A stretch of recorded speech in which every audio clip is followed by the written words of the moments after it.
Welcome students. தமிழ்நாட்டில் பார்த்தீங்கன்னா half yearly examination 12th ஸ்டாண்டர்டுக்கு டிசம்பர் 9லேருந்து ஸ்டார்ட் ஆகுது. இந்த வீடியோவில் பார்த்தீங்கன்னா தமிழ் எக்ஸாமுக்கான ப்ரீவியஸ் இயர் நடந்த original question paper, half yearly exam original question paper இந்த வீடியோவில் நம்ம பார்க்கலாம். உங்களுக்கான இம்பார்ட்டன்ட் கொஷின் பேப்பர் எல்லாமே இனிமேல் நம்ம தொடர்ந்து நம்ம சேனலில் வந்துகிட்டே இருக்கோம். மறக்காமல் நம்ம சேனலை சப்ஸ்கிரைப் பண்ணி வச்சுக்கோங்க.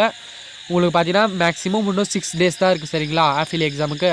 அதனால் இந்த லீவ் டைம்ஸ், இந்த மழையால் நிறைய மாவட்டம் லீவ் விட்டுருக்காங்க. அந்த லீவ் டைம்ஸை வேஸ்ட் பண்ணாமல் அந்த மாணவர்கள்லாம் பார்த்தீங்கன்னா இந்த ஆஃப்-இயர்லி எக்ஸாமுக்கு ப்ரிப்பேர் ஆக பாருங்கள்.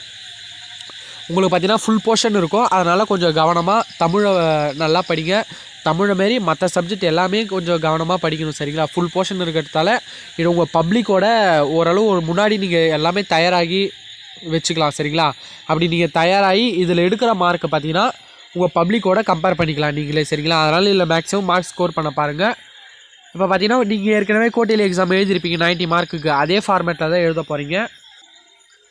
பகுதி 1ல் பார்த்தீங்கன்னா 14 1 மார்க்கு. இந்த 14 1 மார்க் பார்த்தீங்கன்னா உங்கள் புக் பேக்கு, அதுக்கப்புறமேட்டு பார்த்தீங்கன்னா நூல்வெளி, இதில் இருந்தெல்லாம் பாருங்கள்.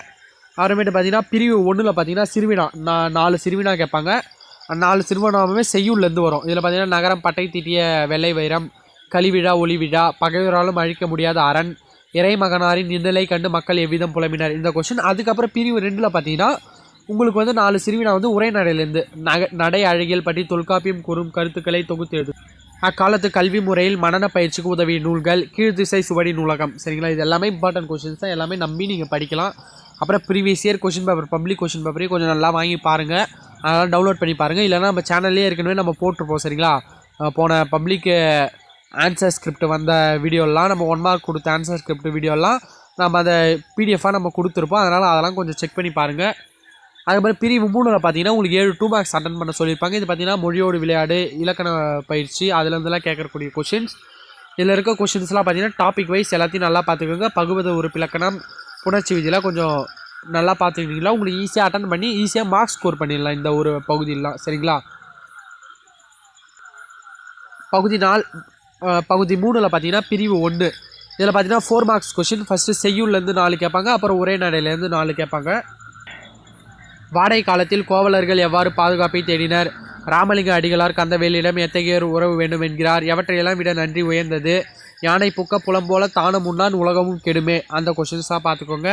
அப்புறம் உரைநடையில் இருக்க கொஷின், சங்க பாடல்கள் ஒலிக்கோலம் குறிப்பிடத்தக்க ஃபர்ஸ்ட் லெசன், நீங்கள் ஆசிரியரான மாணக்கரை அன்பினால் எவ்வகையை நெறிப்படுத்துவீர்கள், கிரியேட்டிவ் கொஷின், சென்னை நகரின் போக்குவரத்து வளர்ச்சி. இந்தமாதிரி சென்னை நகர் அந்த லெசன் இருக்குல்ல, அதை கொஞ்சம் உள்ளேருந்து கொஷின்ஸும் கேட்க வாய்ப்பு இருக்குது. கொடை வழங்குவதில் நீங்கள் பின்பற்ற விரும்புவதை எழுதுக. அவர் பிரிவு 3ல் பார்த்தீங்கன்னா இலக்கண குறிப்பு, அதான் இந்த அணி இலக்கணம் அதெல்லாம் கேட்பாங்க. நிரல் நிறை அணி அதை கேட்டிருக்காங்க. அப்புறம் பழமொழிகளை வாழ்க்கை நிகழ்வோடு பொருத்தி எழுதுக. அப்புறமேட்டு திணை, பாடாந்திணை, செவி அறிவுரா துறை, இலக்கிய நயம் பாராட்டுக, இதெல்லாம் கொஞ்சம் நல்லா பார்த்துக்கோங்க. தமிழாக்கம் தருக உங்களுக்கு இந்த மாரி கொடுப்பாங்க. அப்படி இல்லைனா பேராகிராஃபாக கூட கொடுக்கலாம். பகுதி 4ல் பார்த்தீங்கன்னா நெடுவினா, பண்பின் படிவமாக படைக்கப்பட்ட ராமன் பிற உயிர்களுடன் கொண்டிருந்த உறவு நிலை, திருக்குறள் ஒரு வாழ்வியல் இலக்கியம். திருக்குறள் நீங்கள் அதில் இருக்க 4 கொஷின்ஸ் மேக்ஸிமம் ஒரு 4 கொஷின் படிச்சிட்டாலே நீங்கள் செய்யுள்லேருந்து அட்டன் பண்ணுறதுக்கு ஒரு கொஷின் பப்ளிக்கில் கூட ரெடின்னு வச்சுக்கலாம். ஒரு சப்போஸ் அந்த திருக்குறள்லேருந்து கேட்காம விட்டுட்டால் தான் உங்களுக்கு டேஞ்சர். அதனால் மேக்ஸிமம் உங்களுக்கு ஒரு 5 லெசன்ஸை கம்ப்ளீட் பண்ணிவிட்டு திருக்குறளில் இருக்கிற 4 கொஷின்ஸ் நீங்கள் படித்தாலே உங்களுக்கு போதுமானதாக இருக்கும் சரிங்களா. அதனால் இருக்கிற 4 லெசன் கூட நீங்கள் விட்டுடலாம். அப்புறமேட்டு பார்த்தீங்கன்னா பண்டைய கால கல்வி முறை, ஆசிரியர் மாணவர்களுக்கு இடையே உள்ள கற்றல் கற்பித்தல் முறை, நிர்வாக மேலாண்மை குறித்து இறை என்பது, இது ஒரு இம்பார்ட்டன்ட் கொஷின்ஸ் தான் இந்த லெசனில் இருக்க. நிர்வாக மேலாண்மை, அப்புறம் தனியாக சிறுவினாவில் கூட கேட்பாங்க சரிங்களா. அதுக்கப்புறமேட்டு நிர்வாகம், அப்புறம் வேளாண்மை, இந்த விவசாயம் பற்றி இருக்குல்ல அந்த வேளாண்மை அதை பற்றியும் கேட்பாங்க. நிர்வாக மேலாண்மை பற்றி கேட்டிருக்காங்க. அப்புறம் கிராமங்கள் தங்கள் முகவரியை இழந்து வருகின்றன, அந்த கொஷின்ஸு. கோடை மழை கதை, அதெல்லாம் கொஞ்சம் கதைலாம் கொஞ்சம் பார்த்து வச்சுட்டு சூப்பராக எழுத பாருங்கள். எல்லாத்தையுமே குறிப்பு சட்டகம் போட்டு முன்னுரை முடிவுரை போட்டு எழுத பாருங்கள்.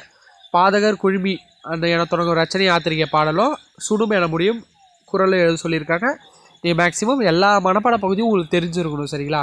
ஏன்னா சப்போஸ் நம்மளுக்கு தெரியாது வந்துச்சுன்னா நாங்கள் அங்கே ஒரு 4 மார்க்கை நம்ம லாஸ் பண்ணுற மாதிரி இருக்கக்கூடாது சரிங்களா. அதனால் எல்லா மனப்பாட பகுதியும் தெரிஞ்சு வச்சுக்கோங்க, திருக்குறள் தெரிஞ்சு வச்சுக்கோங்க.